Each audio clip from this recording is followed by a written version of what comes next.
नमस्कार, मी उषा जगताप। माझ्या चॅनलमध्ये तुमचे खूप खूप अगदी मनापासून स्वागत आहे।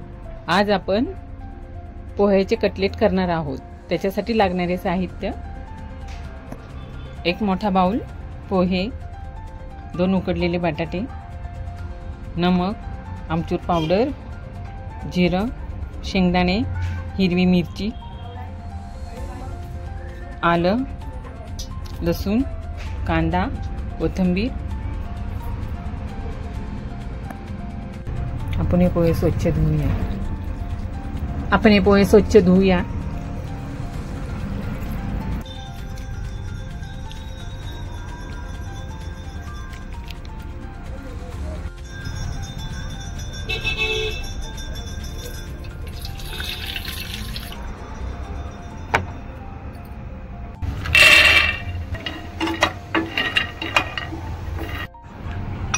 आलं, हिरवी मिरची, लसूण आपण ठेचून घेऊया।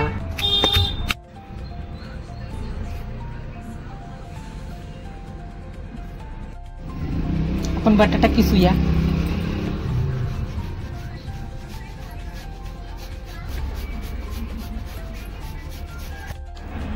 बटाटा किसून झाला, आपण आता त्याच्यामध्ये पोहे टाकूया, शेंगदाणे टाकूया, नमक टाकूया, जिरं टाकूया, आमचूर पावडर टाकूया, क्रश केलेली मिरची, लसूण आणि आलं टाकूया, कोथिंबीर टाकूया,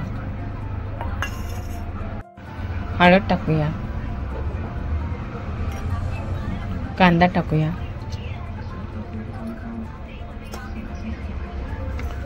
आणि सगळं साहित्य मिक्स करूया।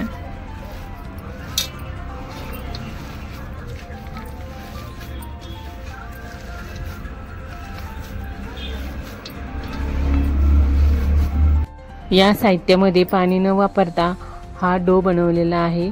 तुम्ही गरजेनुसार याच्यामध्ये पाणी वापरू शकता। आपण आता त्याचे कटलेट बनवूया।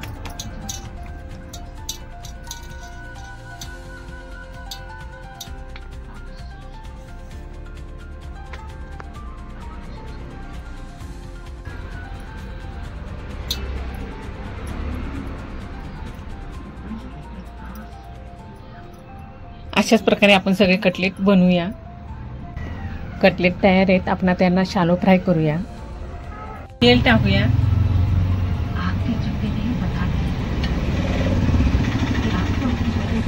शालो फ्राय करूया।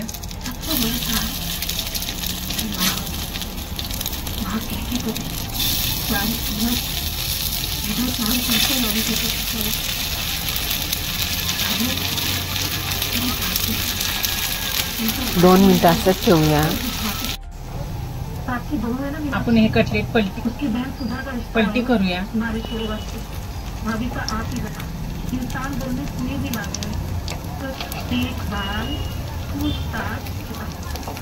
बताना आपकी बहू मीनाक्षी उनके काम काज में बड़ी बहन को जो संस्कार मात्र मिलेंगे वही तो छोटी में भी आएंगे। कटलेट दोन्ही बाजूने ब्राऊन झालेत। आपण आता यांना काढून घेऊया।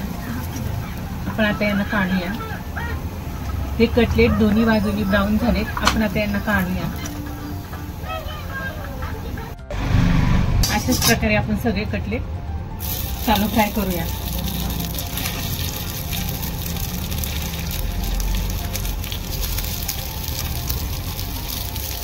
कटलेट तयार आहेत। आपण त्याला सर्व करूया।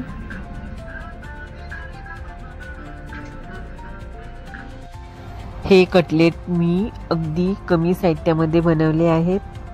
रोज पोहे खाऊन कंटाळा आला असेल तर अशा पद्धतीने बनवा। लहानच काय मोठे सुद्धा आवडीने खातील। नेहमी जे आपण पोहे बनवण्यासाठी साहित्य वापरतो तेच साहित्य वापरून हे पोहा कटलेट बनवले आहेत। हे खूप टेस्टी बनले आहेत।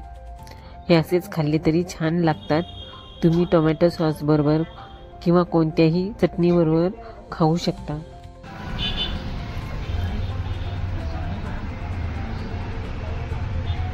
हे कटलेट मी खूप साध्या आणि सोप्या पद्धतीने बनवलेले आहेत।